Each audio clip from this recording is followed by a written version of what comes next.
আজকের বিভিন্ন হসপিটালে হিন্দু সংগতির পক্ষ থেকে বাংলাদেশে বাঙালি হিন্দুদের উপরে যে নির্মম অত্যাচার চলছে, যারা অত্যাচার করছে তারা ভারতে এসে বিভিন্ন বাঙালি হসপিটালে আরামের ট্রিটমেন্ট, বিভিন্ন চিকিৎসা নিয়ে যাচ্ছে।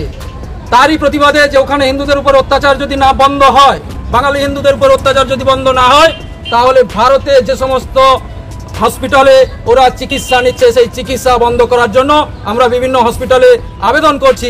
বাংলাদেশের এমন কোন জায়গা রয়েছে যেখানে হিন্দুদেরকে রীতিমতো কষ্ট দেওয়া হচ্ছে, হিন্দুদের উপর নির্যাতন করা হচ্ছে, এরকম কোনো দৃশ্য আমি তো বাংলাদেশের একজন নাগরিক, আমি তো কখনো দেখিনি। বা ইন্ডিয়াতে যে সমস্ত হিন্দুরা অভিযোগ করলে বাংলাদেশে যে সমস্ত হিন্দুরা রয়েছে আমাদের বাঙালিদের সাথে মিশে, তারা কি এই অভিযোগটা করেছে? সে সমস্ত হিন্দুদের কাছেও আমরা গিয়েছি যারা বাংলাদেশে বসবাস করতেছে, যারা আমরা ভাই ভাই হিসাবে মিলেমিশে থাকি, যাদের পূজাতে আমরা অংশগ্রহণ করি। এটা নিয়ে যদিও আমরা অনেক প্রতিবাদ করি, তারপরেও আমাদের সেই সমস্ত বন্ধু বান্ধবরা তাদের পূজাতে অংশগ্রহণ করে, তারা আমাদের ঈদের সময় আমাদের বাড়িতে মেহমান হিসেবে আসে। এমন একটা শান্তিপ্রিয় বন্ধনের ভিতরে কিছু মানুষ ফাটল সৃষ্টি করার জন্য এই কাজগুলো করতেছে। এই কাজগুলো কেন করতেছে বা কেন বলতেছে আমি সত্যি আমার বোধগম্য নয়। সেখানে আমরা একটা প্রতিবেদন দেখতে পেলাম যেখানে ইন্ডিয়াতে কিছু মানুষ বলতেছে যে বাংলাদেশে যে নির্যাতন করা হচ্ছে, এবং তারা আরও কিছু অভিযোগ তুলে ধরেছেন, আমরা নাকি হিন্দুদেরকে জোর করে মুসলমান বানাচ্ছি, ধর্মান্তরিত করতেছি, এই সমস্ত বিষয়গুলো তারা তুলে ধরছেন। আমরা কিন্তু এটা এখনও বিশ্বাস করি যে ইন্ডিয়া কিন্তু আমাদের বাংলাদেশ স্বাধীন করার ক্ষেত্রে অনেক ভূমিকা রেখেছে। তারা যদি আমাদেরকে সাহায্য সহযোগিতা না করতো তাহলে আমরা স্বাধীন হতে পারতাম না, এই কথাটা কিন্তু আমরা অবশ্যই স্বীকার করি। চাই আমরা কোনো বিষয়ের প্রতি তাদের প্রতি আমরা খুব প্রকাশই করতে পারি, সেটা আমাদের লিগাল বা আমাদের রাইট আছে, যে কোনো নির্দিষ্ট বিষয় যেটা আমরা দেখি সেই হিসেবে আমরা প্রতিবাদ করি। আমরা কিন্তু সেই 1971 সালের অবদানকে কখনো ভুলি না। কিন্তু আমরা জানি না তিনি কোথা থেকে এই কথাগুলো বলতেছেন। হতে পারে এরকম যে এরা কিছু মানুষ মিলে ফাইজলামি করতেছে, হয় ফেসবুকে ভাইরাল হওয়ার জন্য, অথবা তারা নিজেদেরকে সেলিব্রিটি বা কোনো পেজ লাইক পাওয়ার জন্য এই কথাগুলো তারা বলেছে। তো আমরা সর্বপ্রথম একটু শুনে আসি তারা কি অভিযোগ তুলে ধরেছেন মানুষের সামনে সোশ্যাল মিডিয়ায়, যে মুসলমানরা তাদের উপর, বাংলাদেশে যে সমস্ত হিন্দু রয়েছে তাদের উপর নাকি নির্যাতন করে, তাদেরকে নাকি কি করে। তো আমরা একটু শুনে আসি। অবিলম্বে বাংলাদেশে হিন্দুদের উপর অত্যাচার বন্ধ করতে হবে। জয় মা কালী, জয় মা কালী। হিন্দুর সাথে হিন্দু সংগতি লড়বে। বাংলাদেশে হিন্দুদের উপর যে নারকীয় অত্যাচার হচ্ছে, সেই অত্যাচারের প্রতিবাদ করতে হিন্দু সংগঠন পশ্চিমবঙ্গে সক্রিয়। আমাদের বাংলাদেশে হিন্দু ভাইরা যারা রয়েছেন তাদের উপর যাতে অত্যাচার না হয়, সেই অত্যাচারের প্রতিকার করতে হিন্দু সংগঠন বিভিন্ন কর্মসূচি গ্রহণ করেছে।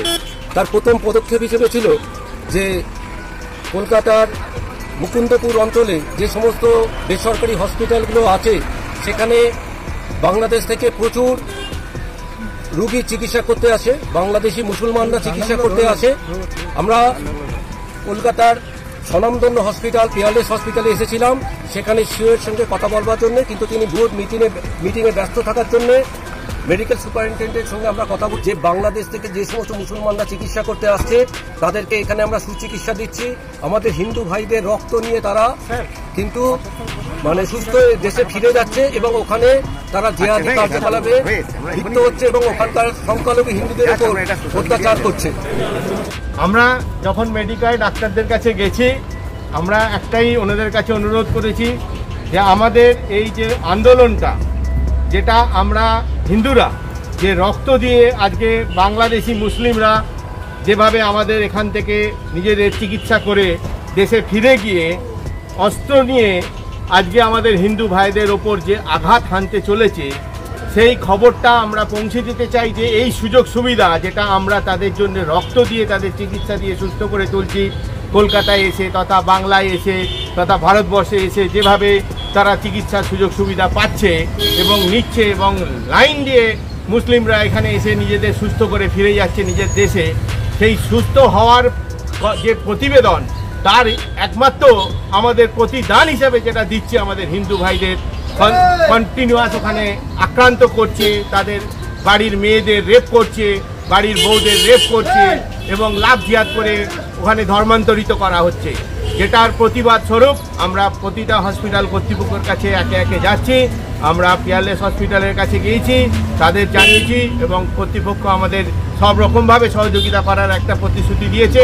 আমরা এইমাত্র মেডিকেল হসপিটালের কাছে গিয়েছিলাম, ওদের কর্তৃপক্ষের সাথে দেখা করেছি, ওদের কাছেও আমরা ডেপুটেশন দিয়েছি এবং ওদের কর্তৃপক্ষ কথা দিয়েছে এই বিষয়টা এখানে যারা ট্রিটমেন্ট করতে আসছে বাংলাদেশ থেকে তাদের মাধ্যমে আমরা পৌঁছে দিতে চাই বাংলাদেশের সমস্ত মুসলিম সমাজকে, যাতে ওরা কোনোভাবে আমাদের হিন্দু ভাইদের ওখানে যারা সংখ্যালঘু হিন্দু আছে তাদের কোনোভাবে যেন অত্যাচার না করা হয়। আমরা পরিষ্কার জানিয়ে দিয়েছি সমস্ত।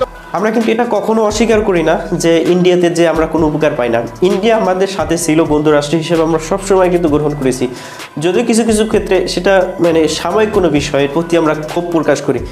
যখনই আমরা দেখি যে তারা বন্ধুর রূপ নিয়ে আমাদের সাথে পরকীয়া করছে, আমাদেরকে বিধবা নারীর মতো ব্যবহার করতেছে, তখন আমরা সেটা নিয়ে প্রতিবাদ করি। কিন্তু এর মানে এটা নয় যে আসলেই তাদের সাথে আমরা কোনো শত্রুতা করি, আসলেই তাদের সাথে আমাদের কোনো শত্রুতা রয়েছে, বিষয়টা কিন্তু এরকম না। যখনই আমরা দেখি যে তারা আমাদের প্রতি উগ্র হয়েছে তখনই কিন্তু আমরা সেই বিষয়ের প্রতি আমরা প্রতিবাদ করি, কিন্তু তার মানে কিন্তু এটা নয় বা এটা কিন্তু প্রকাশ হয় না যে আমরা তাদের শত্রু। তো যাই হোক, আমরা কিন্তু এটাও স্বীকার করি বাংলাদেশে যে সমস্ত ভয়ানক অসুস্থতা রয়েছে, সেই অসুস্থতাগুলো বা সেইগুলো যদি বাংলাদেশে চিকিৎসা না হয়, উন্নত চিকিৎসার জন্য কিন্তু আমরা ইন্ডিয়াতে যাই। অনেক রয়েছে আমেরিকাতে যেতে পারে না, বিভিন্ন দেশে যেতে পারে না, এই সমস্ত জায়গায় আমাদের শুধু এমপি মন্ত্রী বা আমাদের যে সমস্ত টাকাওয়ালা মানুষ আছে, জিকে সেলিমের মতো সেই সমস্ত মানুষ, ইরফান সেলিম, জিকে সেলিম, এই সমস্ত মানুষগুলো শুধু আমেরিকাতে যে চিকিৎসা করে। এছাড়া যে সমস্ত গরিব বাঙালিগুলো রয়েছে যারা উন্নত চিকিৎসার জন্য ইন্ডিয়াতে যায়, সেখানে নাকি আমাদের চিকিৎসা যেতে যাবে না। আমরা এটাও স্বীকার করি যে এক্ষেত্রে তারা আমাদেরকে অনেক সহযোগিতা করে, তারাও এই বিষয়টা তুলে ধরছে।